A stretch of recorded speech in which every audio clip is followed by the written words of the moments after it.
नाना अमृताच्या सागरी बुडीजे मग तोंडा का पाडीचे आणि मनी तरी आठविजे थिल्लो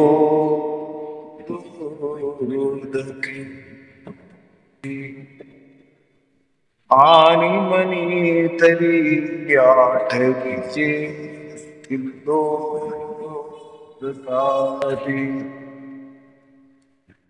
किंवा अमृताच्या समुद्रामध्ये बुडी द्यावी आणि मग तोंडाकात घट्ट मिटून धरावी आणि मनात तर डबक्यातील पाण्याची आठवण का करावी.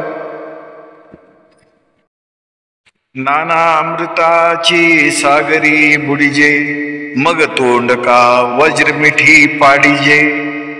जेव्हा आपल्याला विविध प्रकारचे अमृता समान आध्यात्मिक आनंद, ज्ञान, प्रेम, भक्ती या सगळ्यांचा महासागर लाभला आहे, तर मग आपण का तोंड वज्रमुठी सारखे बंद करावे?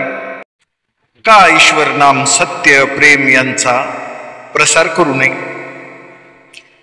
अमृत मिळालं आणि त्याचा लाभ इतरांना दिला नाही तर तो काय उपयोग?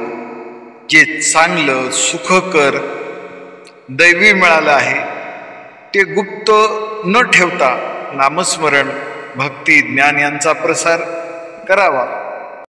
आनंद, भक्ती आणि सत्य वाटल्याने वाढते, लपवल्याने कमी होते.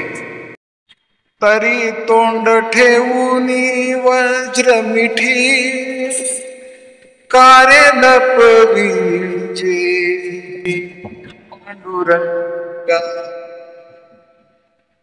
नाना अमृताचे सागरी बुडीजे, नाना अमृताचे सागरी बुडीजे. नामरसे तृप्त हो ज्ञान भक्तीचे मोती हातात,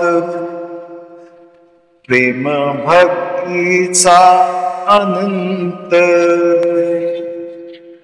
आणि मनी बसून ठेवी, आणि मनी बसून ठेवी थिल्लर लोभाचा जरा,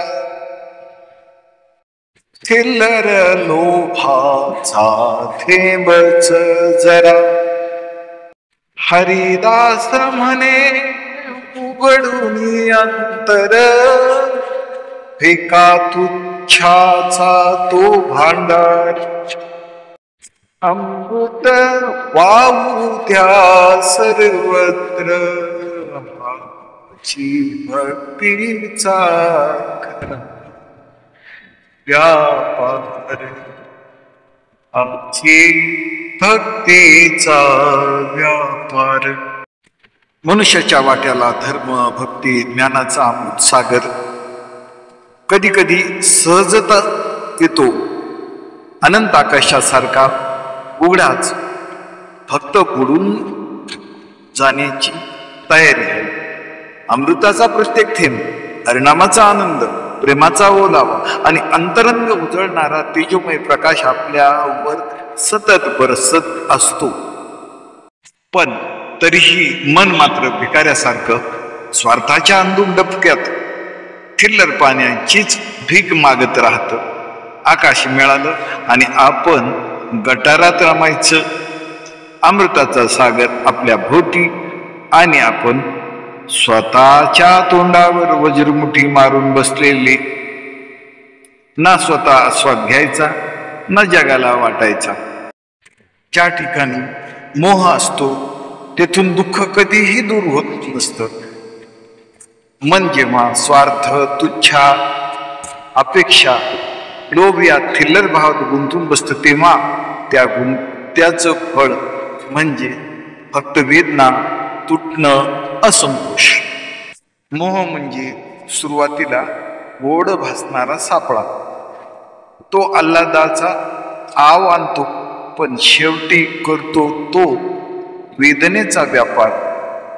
मोह जोडतो पण बांधतोही, मोह देतो पण हिसकावतोही.